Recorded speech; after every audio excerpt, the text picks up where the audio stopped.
Hello video hello students, कैसे हैं आप सब लोग। आई होप आप सब ठीक होंगे। आज हम क्लास 7 का हिंदी सब्जेक्ट पढ़ेंगे। तो चलिए स्टार्ट करते हैं। हमें स्टार्ट करना था चैप्टर 4 दो कविताएं। इसमें एक है कविताएं हैं ये मेघ बजे और फूले कदम। तो चलिए स्टार्ट करते हैं। मेघ बजे धिन धिन धा धमक धमक, मेघ बजे दामिनी यह गई दमक।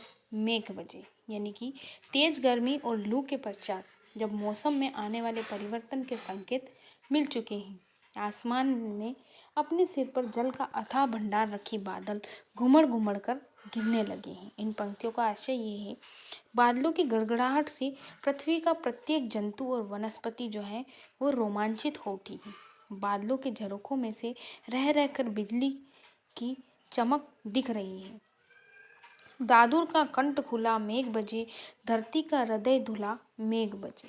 यानी कि बादलों के यूं गिरने और वर्षा के आगमन की प्रतिज्ञा में जो तालाब में जो मेंढक टलटल करने लगे हैं, वर्षा के होने से गर्मी से व्याकुल हो धुंधली हुई धरा भी संतुष्ट और साफ हो गई है।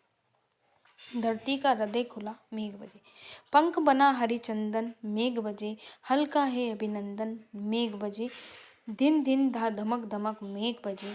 यानी कि जो वर्षा के कारण उत्पन्न हुई धरती का कीचड़ जो है वो भी क्या बन गया है, पंख बना हरिचंदन। यानी कि जो कीचड़ है वो भी हरिचंदन के समान हो गया है, यानी कि हरिचंदन बन चुका है, जिससे किसानों ने अपने हल को स्वागत के रूप में उस कीचड़ से तिलक लगाया है। यानी कि जब खेत में जुताई का काम शुरू हो गया है तो उस हरिचंदन का, धरती का जो कीचड़ है वो उसे हरिचंदन के समान हो गया है और उससे किसानों ने अपने हल को स्वागत का तिलक लगाया है। बादल गर्जना करते हुए विशेष संगीत की ध्वनि उत्पन्न कर रहे हैं। वास्तव में बादलों के यूं गरजने और बिरजने से प्रकृति और भी अधिक मनोहारी हो गई है। तो अब हमारी है नेक्स्ट कविता फूले कदम। फूले कदम टहनी में कंदुक सम झूले कदम, झूले कदम सावन बीता बादल कोप नहीं रीता। यानी कि ये जो कविता है आपकी, ये वर्षा काल की कविता है कि वर्षा काल में जीव जंतुओं के साथ साथ वनस्पतियों में भी मानो नई जान सी आ गई है।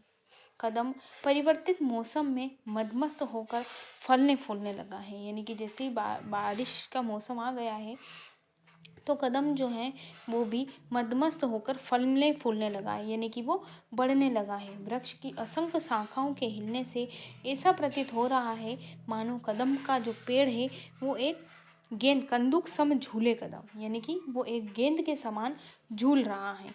अब सावन का माह भी गुजर चुका है।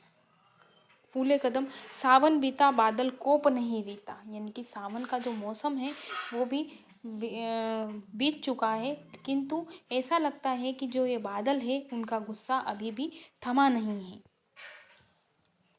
जाने कब से वो बरस रहा ललचाई आंखों से नाहक, जाने कब से तू तरस रहा मन कहता है छूले कदम फूले कदम फूले कदम। यानी कि ऐसा लगता है कि जो बादल है उसका गुस्सा अभी भी नहीं थमा है, वह लगातार अपनी पूरी शक्ति के साथ अब भी जल की वर्षा के लिए तैयार खड़ा है। और कवि आगे कहते हैं कि ललचाई आंखों से तू नाहक, जाने कब से तू तरस रहा मन कहता है छूले कदम। यानी कि जो लू है, ये जो तू, यानी कि बादल के लिए कहते हैं कि बिना किसी अधिकार की लालच भरी आंखों से जाने कब से तू जो कदम का जो पेड़ है उसे देखने के लिए, कदम को देखने के लिए तरस रहा है।